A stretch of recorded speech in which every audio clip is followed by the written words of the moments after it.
Hey everyone, and welcome to This Explainer. Today we're diving into the anatomy of a local water crisis, specifically looking at the exact science of property restoration right here in the Forest Park area.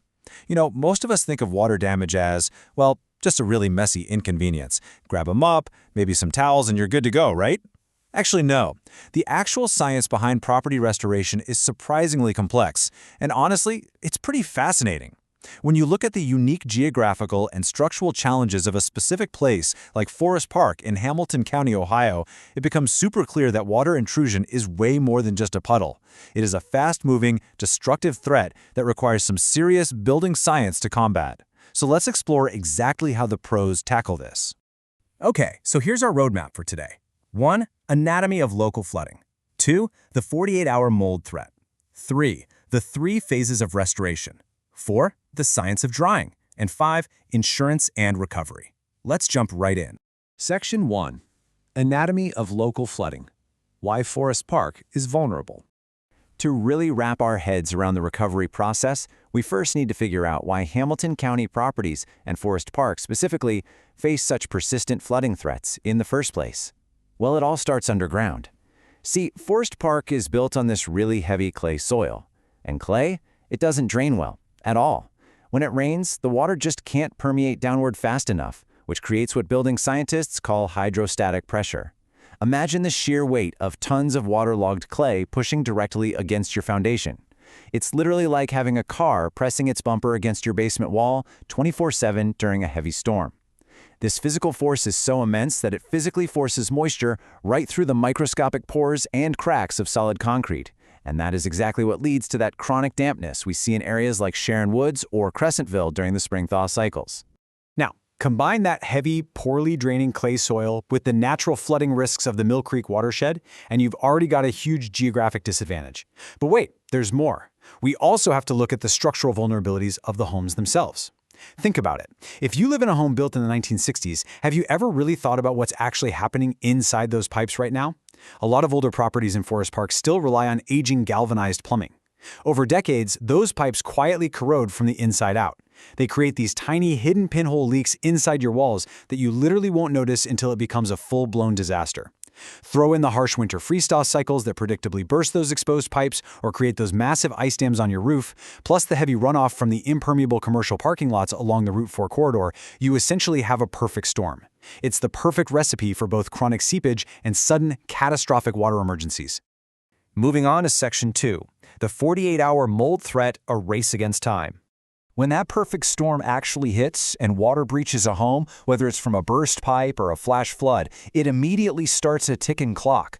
The physical water damage you see, that's just the tip of the iceberg. You have exactly 48 hours. That number right there represents the absolute critical window of time you have before microbial growth and mold begin to rapidly colonize the structure. Living in Southwest Ohio means dealing with severe summer humidity, right? So standard equipment or just opening a window completely fails in this climate. The moisture simply does not evaporate efficiently on its own.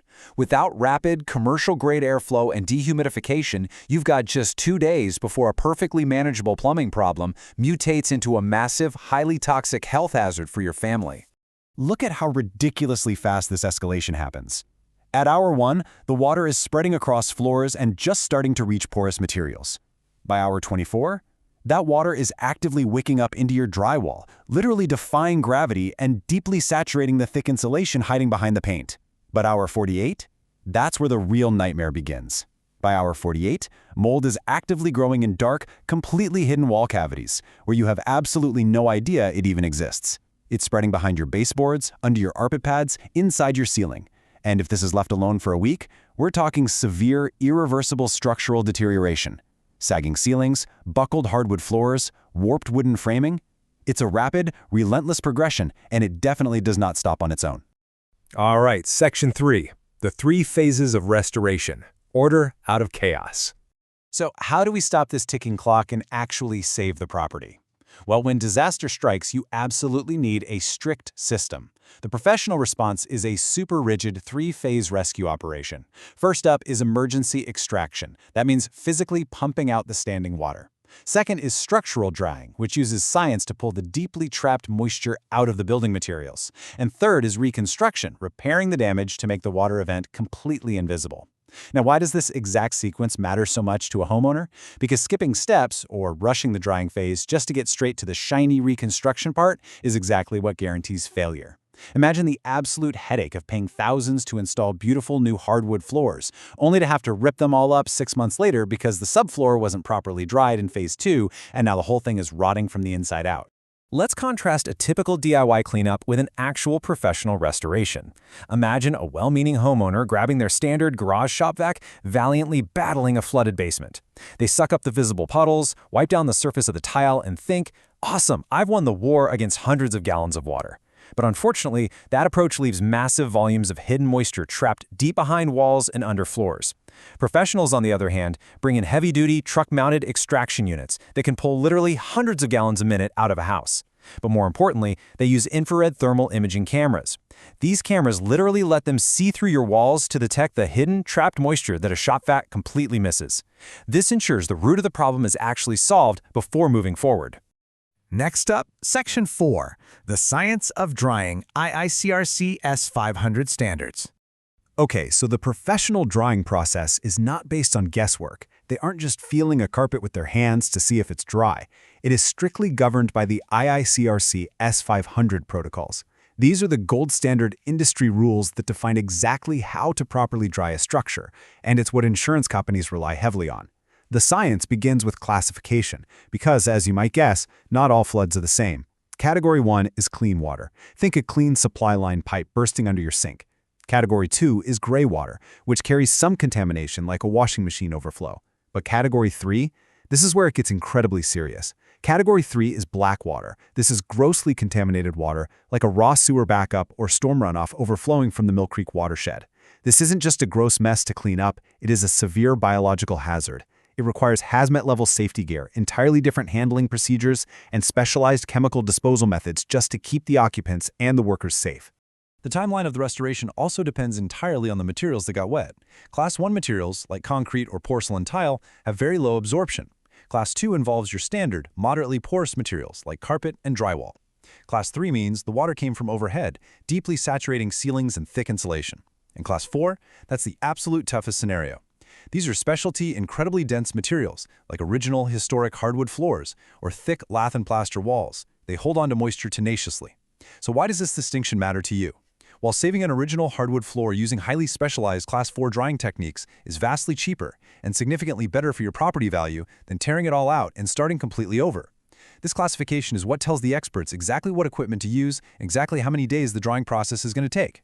So how do we actually know a house is truly dry? 15%. Professionals monitor the site every single day with highly calibrated moisture meters, and they absolutely do not turn off those massive industrial dehumidifiers or air movers until the structural wood framing reads below 15% moisture content. And for drywall, get this, it actually has to register below 1%. That is an incredible margin of dryness. This scientific, objective proof is the undeniable dividing line that separates true professional building science from mere guesswork. It protects the property from future mold and proves to the insurance companies that the structural integrity has been completely 100% restored. Finally, Section 5, Insurance and Recovery, Navigating the Aftermath.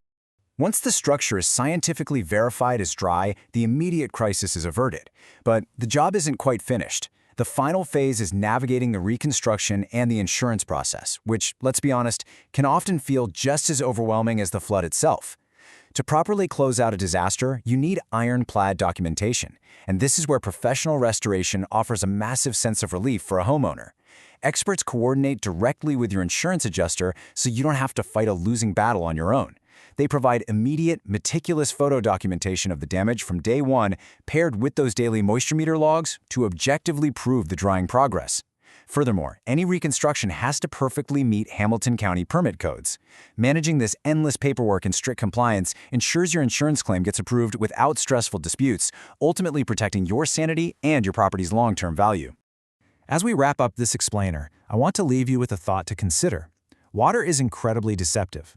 The next time you clean up a seemingly minor spill or notice a little persistent condensation near a baseboard, consider the invisible risks.